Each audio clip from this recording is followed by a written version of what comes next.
বিশ্বের ২ শতাধিক বিখ্যাত লেখক, শিল্পী, অভিনেতা ও সঙ্গীত শিল্পী ইসরায়েলে দীর্ঘদিন ধরে কারাবন্দী ফিলিস্তিনি নেতা মারওয়ান বারগৌতি মুক্তি দাবি করে একটি খোলা চিঠি দিয়েছেন।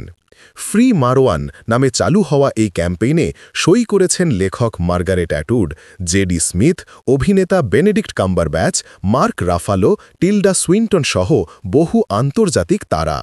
তাদের দাবি, ফিলিস্তিনি জনগণের রাজনৈতিক অধিকার ও শান্তিপূর্ণ সমাধানের পথে বারগৌতি অপরিহার্য নেতৃত্ব দিতে পারেন। খোলা চিঠিতে বলা হয়, ২০০২ সালে গ্রেপ্তারের পর থেকে বারগৌতি নিয়মিত আইনগত অধিকার থেকে বঞ্চিত হচ্ছেন এবং বিচার প্রক্রিয়ায় বহু ত্রুটি ছিল।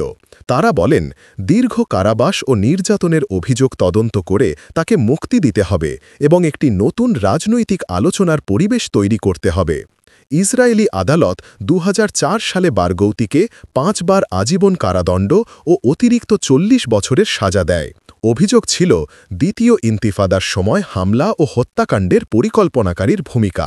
বারগৌতি অভিযোগ অস্বীকার করে আসছেন এবং তার সমর্থকরা বলছেন তিনি একটি রাজনৈতিক প্রতিহিংসার শিকার। এই চিঠি প্রকাশের পর বিষয়টি আন্তর্জাতিক অঙ্গনে নতুন বিতর্ক সৃষ্টি করেছে। সমর্থকরা মনে করেন তার মুক্তি মধ্যপ্রাচ্যের শান্তি আলোচনায় নতুন গতি আনতে পারে।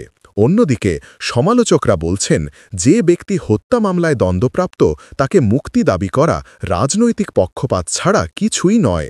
তবে আন্তর্জাতিক মহলে আলোচনায় এখন একটাই প্রশ্ন, এক নতুন রাজনৈতিক সমাধান খুঁজতে ফিলিস্তিন ইসরায়েল সংকটে বারগৌতি কি নতুন পথ দেখাতে পারবেন?